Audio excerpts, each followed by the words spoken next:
marketing staff in SteelSeries is, I think, 14 people by now who report to me.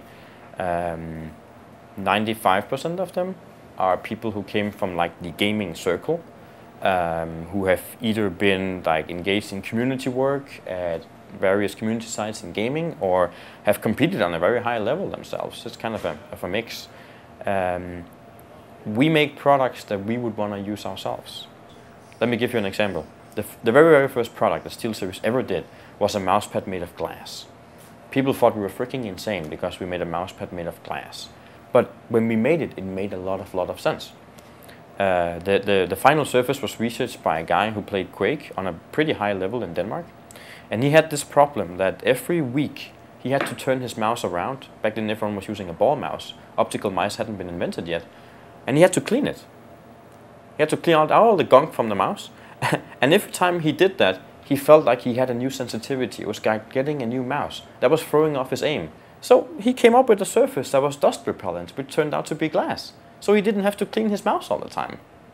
That is something we have applied to every single product we have done ever since. It has to have a purpose. When we really dived into mice, it came down to basically three things. There's form. When is a mouse comfortable? How does people hold a mouse? How big does it be? What is the average hand size? The average hand size in US and in Asia and Europe is not the same. How do people hold a mouse? What type of games do people play? There was a lot of things to like really learn about how to operate a mouse. It came down to technology. At what point does technology become bulletproof? At what point can't you move a mouse like too fast to make it stall? And that took a while to actually get to a point where we felt comfortable releasing a mouse because technology wasn't there when we began. And then functionality. At what point can you apply feature sets and functionality into a mouse that actually makes people more accurate? That took us 3.5 years to get that right. So we did a couple of things with 7G. Again, simple thing. We just sat down and you know, like applied our logic to a product. So if we take a keyboard, how can we improve it? And there were like a number of areas where we felt we could make it better. One would be durability. The keys on the 7G are mounted on a metal plate. The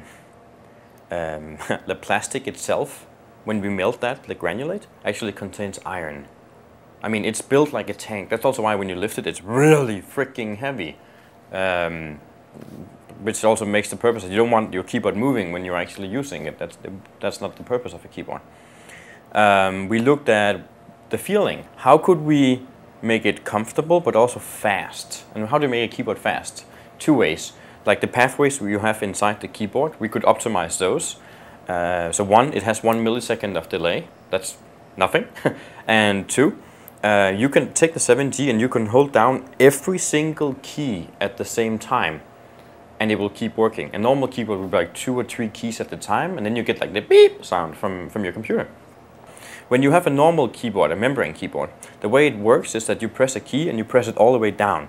When you press the key all the way down, there is a thin layer of film underneath. The key will make contact with it and then send an impulse to the computer, hey, I'm pressing F.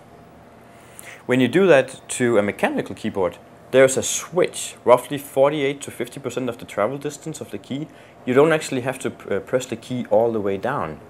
That's also why when you use the 7G and you're like a really good real-time strategy player where everything is measures in actions per minute, we have players that go up to 420 to 450 actions per minute. That is so insanely fast that, you know, I can't even come close to doing that personally. But for that guy, it's really, really important. I like pushing the envelope. Like, I love the fact that I'm in a company where everyone is so dedicated and so passionate that we can sit down and start developing like a mouse. And it takes us 3.5 years to finish it because we want to get it just right. Where we change the way technology works to accommodate what we believe that would make, you know, someone a better gamer. Instead of rushing something to the market in 9 or 18 months or whatever to fill a price point position somewhere in the market. I love that we don't cater to the lowest common denominator, that we don't just make it like glow green. to make it glow green, but instead we focus on adding quality switches and like components that we know will last 10 years. Things that will make you faster and better, instead of just doing stuff for the sake of doing stuff. That's what I like.